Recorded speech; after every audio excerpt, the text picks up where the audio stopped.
Hi guys, it's Ashley calling all the way from Aldermaston. Powerbright Players, 50 years. Wow, 50 years young. Wow, it's quite amazing, really. Um, it just shows how good the Powerbright Players is and how it's kind of stood the test of time.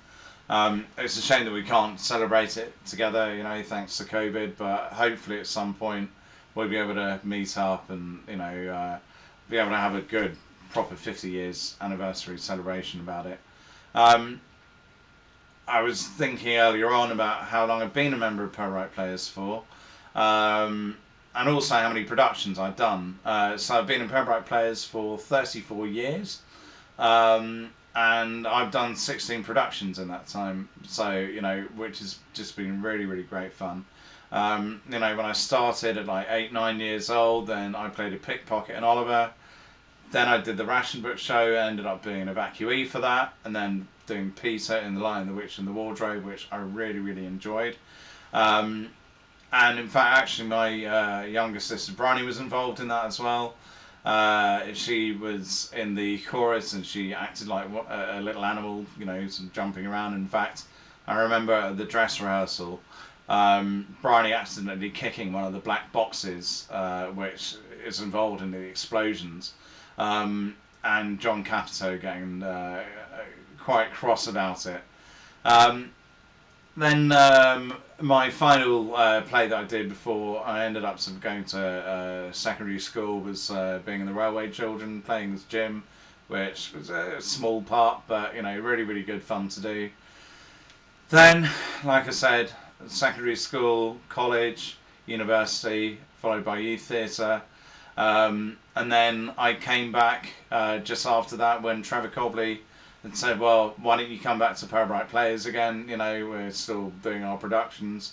And so I ended up being involved in being in the chorus of Dick Whittington, which is great fun to get me back into the role of things. Um, and then after that, one of my most favourite times was playing Pike in Dad's Army. Still got the script for it, absolutely love it. Where we did the Mum's Army and the Godiva Affair, which is really, really good. Even to this day, Jerry still calls me a stupid boy, but you've got to respect him because he is the cantankerous kind of man wearing, really. So but yeah, it was brilliant, brilliant fun. Then being involved in being in Macbeth the Panto, where I played an Eskimo in a Hawaiian shirt. I mean, why they had Hawaiian Eskimos in a Scottish thing, I do not know, but it was just great fun, being involved in that.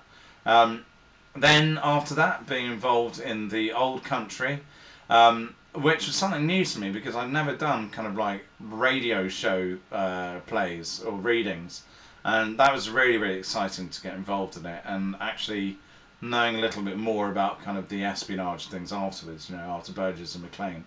Um, then being involved in the Outside Edge, the cricket play, that was really, really good fun.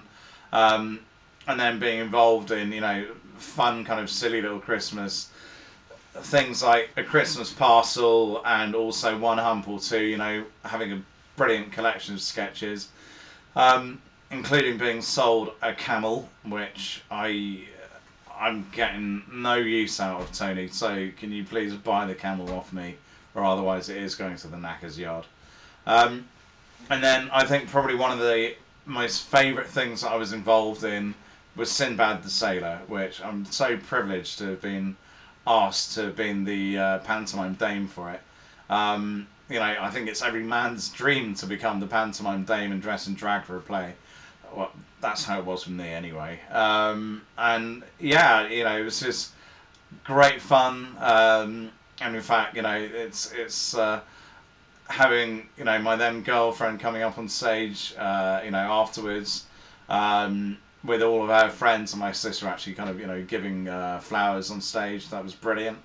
Um, and then once we'd done that, then being involved in Come On Jeeves, which I'd always wanted to do a bit of PG Woodhouse, and actually to be involved in that was brilliant.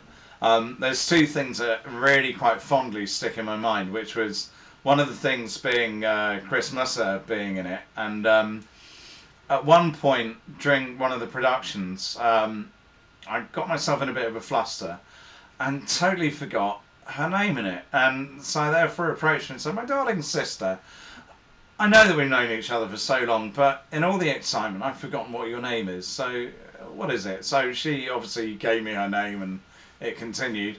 And then also a little bit later on in the play as well, with David being Jeeves, the door in the middle of the stage was wide open, which is kind of important because we needed to get people back and forth.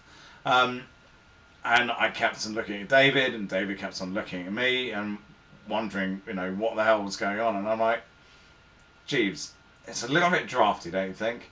To which he automatically reacted on that. And, "Oh, right you are, sir." And immediately closed the door, which unfortunately we then kind of like looked at each other afterwards and went, "Where are we going from here?" But fortunately, it was all sorted out and we were able to carry on with the play. And the fact that, with it being Amdram, it's this quality because it's just, those are the kind of fun little things that you expect to be. Um, and then getting involved in Tales from the Brothers Grimm, that was really, really good fun. Um, having loads and loads of little stories, about the Grimms and how gruesome they were as well. Um, and it was really, really good fun. And I've still got the original Snow White and the Seven Dwarfs hat, which I actually use as a wee winky nightcap. And I love it to bits. So, it's still one of my treasured possessions. Um, then getting involved in the medieval show at the Medieval Banquet. Absolutely fantastic to be doing a Blackadder show for it. Really, really pleased about that. And then my final play was doing Oh What a Lovely War. I hope you can see it just about. But yeah, there you go. It's such an amazing, powerful, poignant play.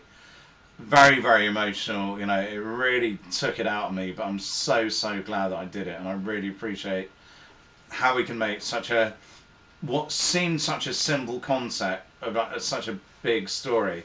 And that really has kind of lived with me for a long time. And actually, I found out later on that one of my ancestors had actually killed on the first day of the Somme. So, it brings it even more back to me. So those are the productions, but Pirbright Players has meant a lot more than that. Pirbright Players to me has been a family.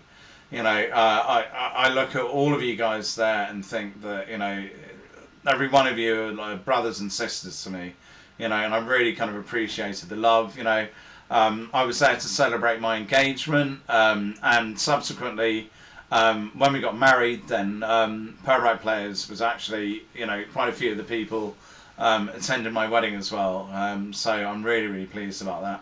So yeah, what can I say? It's a shame that we can't all be there together, but you're always in my heart, and I hope that I can come and see you guys soon, because yeah, it's been a great, great fun time. So here's the Pirbright Players.